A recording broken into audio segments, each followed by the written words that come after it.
In this video, we are going to take a look at Advanced Scene Manager. We are going to familiarize ourselves with the tool, go through the editor and set up a basic structure. In this project, I've just imported Advanced Scene Manager and I'm ready to get started. Head over to the File menu and open our window. First, we are greeted with the wizard. Make sure to read and follow it. Important dependencies has been added, but you can also add some optional as well, such as addressables. If you wish to add these later, you can simply install addressables and Advanced Scene Manager will detect it and add its support. We require scenes to be imported into Advanced Scene Manager. This is to ensure that our tools knows which scenes to manage, and also to avoid collisions with other assets. Create your first profile. Profile contains all our information for later builds. You can have multiple profiles for different setups or build targets. We are now ready to start using Advanced Scene Manager. First, let's have a look at our notifications. We see a new patch available. We normally patch Advanced Scene Manager to GitHub first before the store. Our patches can be quite frequent. Major patches are always pushed to the store and requires you to uninstall first. You can uninstall safely. The data is stored in the settings folder, and once installed again, it will retain. This is the main view.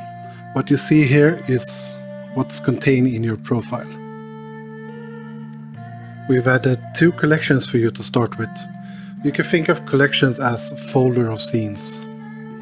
Let's create a new collection to add our open scene to.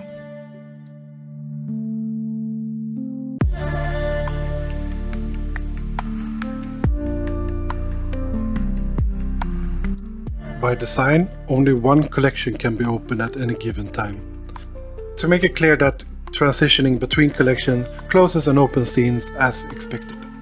A persistent scene is a good place to hold cameras, event manager and similar objects that normally would exist throughout the entire game. A persistent scene will stay open until you specifically tells it to close. Use these buttons to open and close scenes as needed.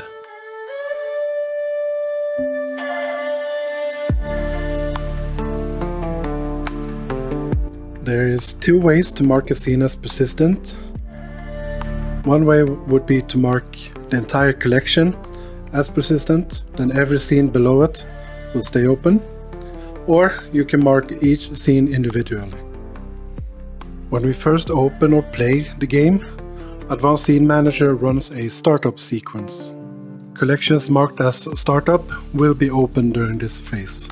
If you have multiple collections marked as startup, they will be run in sequence. Scenes that are not marked as persistent may close during this.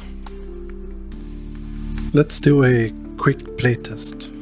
This special play button will run the game as if it was built, so it will run the entire startup sequence.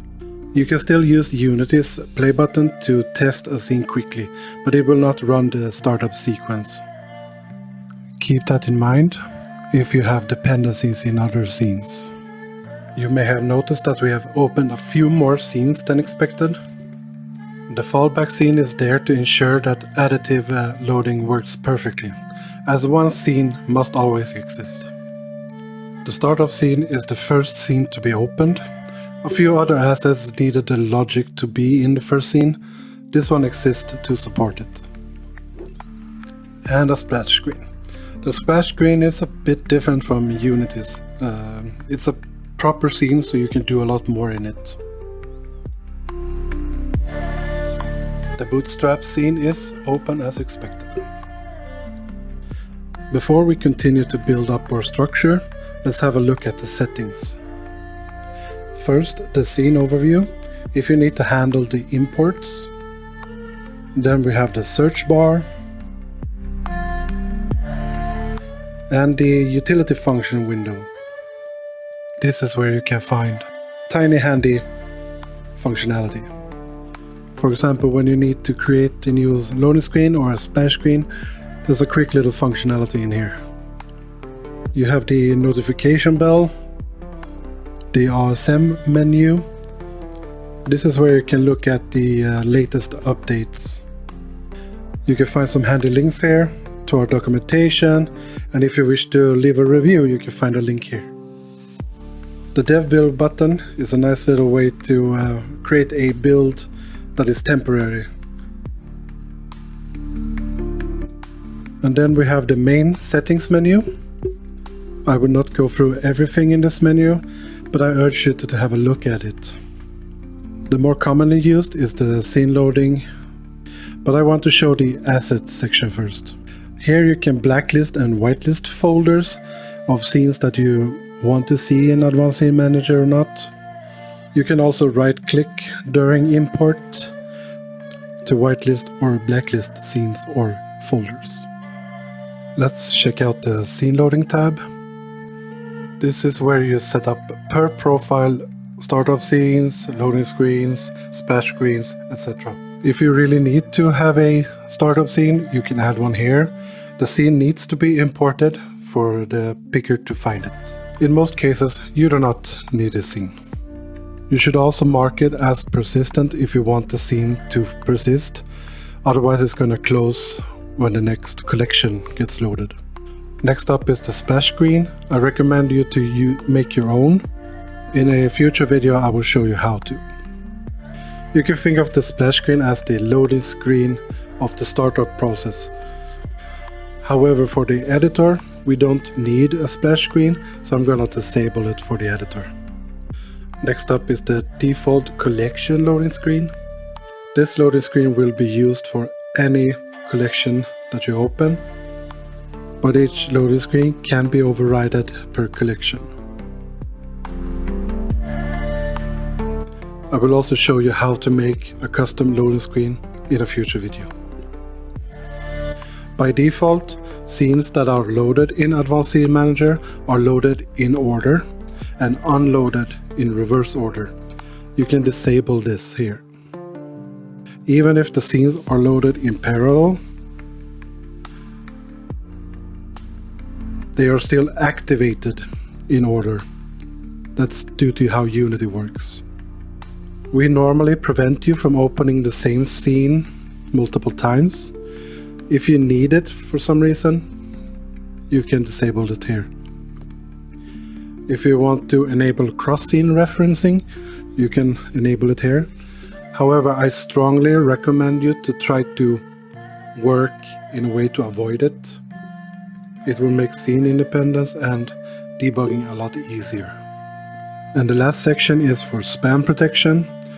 Later we will have a look at the scene helper script.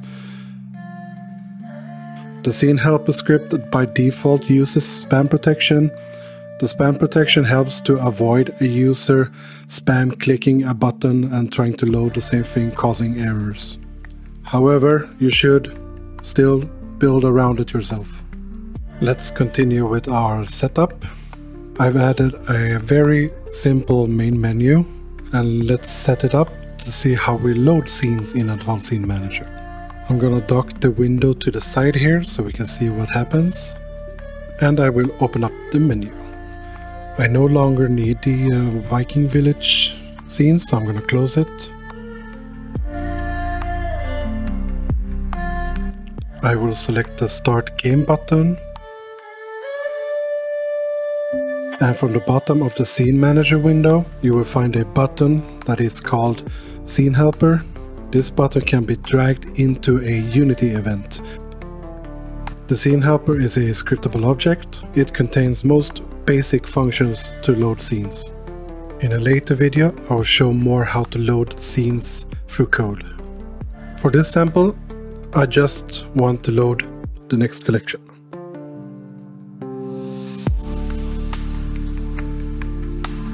Let's run it one last time and see if it works.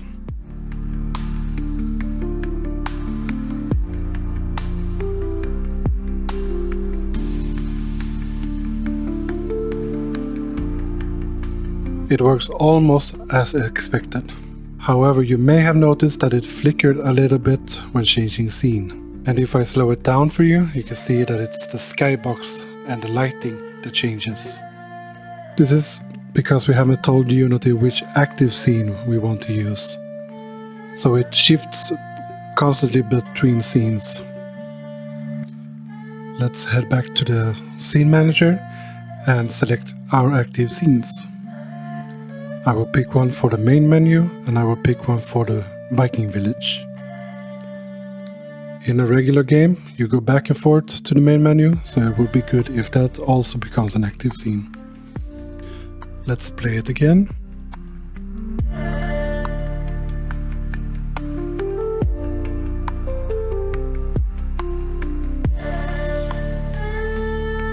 The active scene changes perfectly as we wanted, and we have no more issues with the background.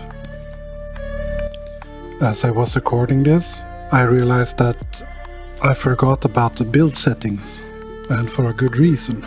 Advanced Scene Manager handles build settings automatically for you, so you can just forget about it. Any scene that you use in your profile will be added to the build settings.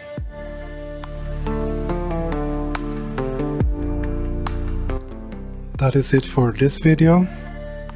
Next up I will talk more about the coding part of Advanced Scene Manager, callbacks and events, and perhaps some tips and tricks.